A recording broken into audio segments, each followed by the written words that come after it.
today, this morning, the sheriffs came in. They came in like an army for mothers and babies. They did this strategically while we were on Democracy Now! I'm angry that my sisters are in handcuffs. Our supporters are in handcuffs right now. That's what you saw in the news cycle.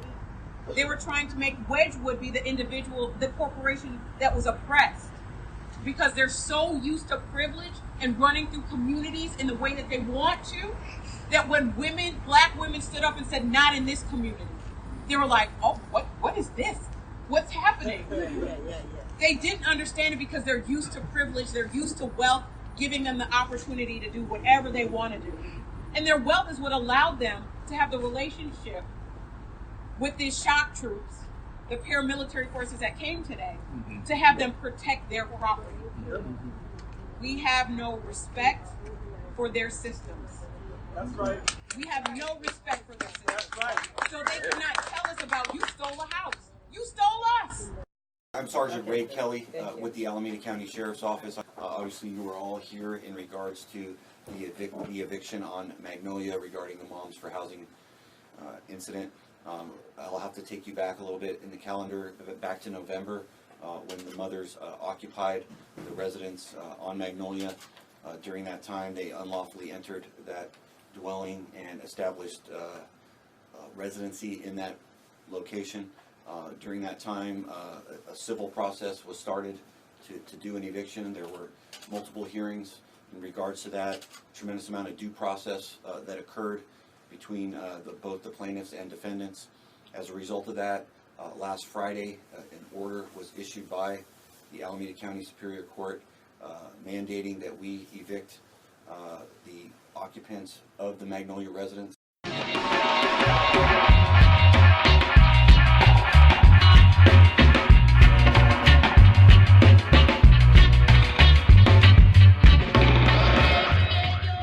What makes them mad about it is that they had black people and white poor people and red poor people and Puerto Rican poor people and Latin American Puerto Rican people of poor people of all descents. They had them caught up in movements based on racism when the Black Panther Party stood up and said that we don't care what anybody says. We don't think you fight fire with fire fists. We think you fight fire with water fists. We're going to fight racism, not with racism, but we're going to fight with solidarity.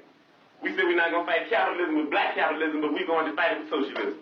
We stood up and said we're not going to fight reactionary pigs and reactionary state's attorneys like this and reactionary state's attorneys like Hanrahan with any other reactions on our part. We're going to fight their reactions where all of us people are getting together and have an international proletarian revolution. Right on. Right on. And that's saying all power to the people.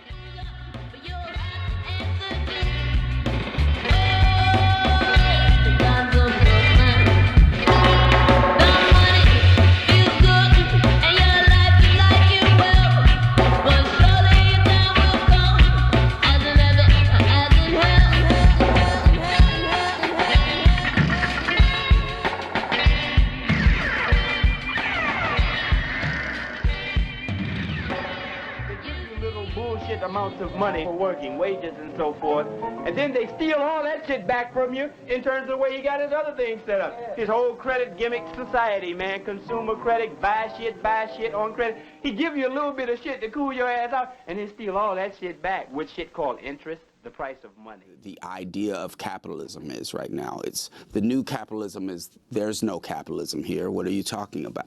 You know, it's like this is not a workplace, this is a beanbag room. And I'm not your boss, I'm your friend who tells you what to do. Carol, in Mother Jones magazine, they write in Oakland, where buyers routinely offer hundreds of thousands of dollars over asking prices, there are nearly 4 vacant properties for every homeless person.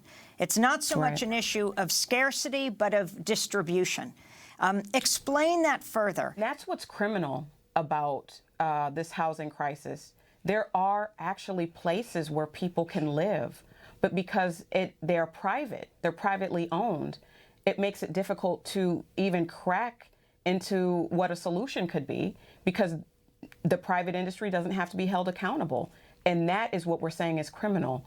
It should not be legal for anyone that owns property, particularly corporations. And we want to make a distinction, because that's what's being thrown around a lot too, is that if an individual mom and pop owner of a property left it empty because they're on vacation, then somehow Moms for Housing is advocating taking people's personal property.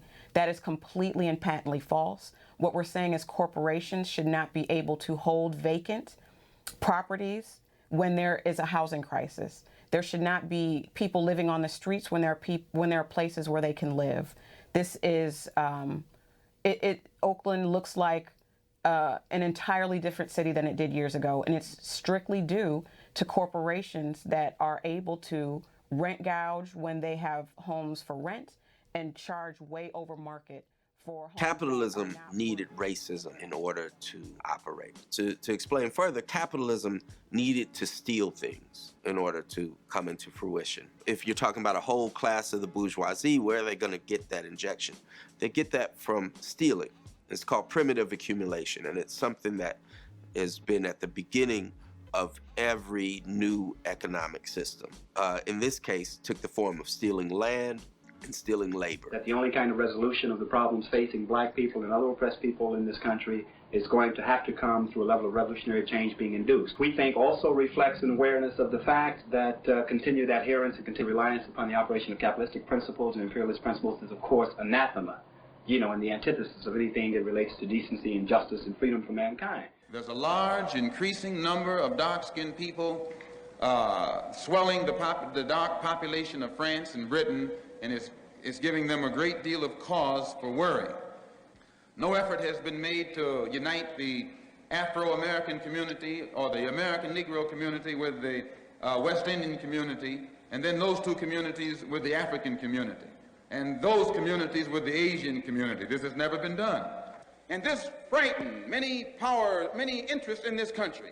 Many people in this country who want to see us the minority and who don't want to see us taking too militant or too uncompromising a stand are absolutely against the successful regrouping or organizing of any faction in this country whose thought and whose thinking pattern is international rather than national. There's a worldwide revolution going on.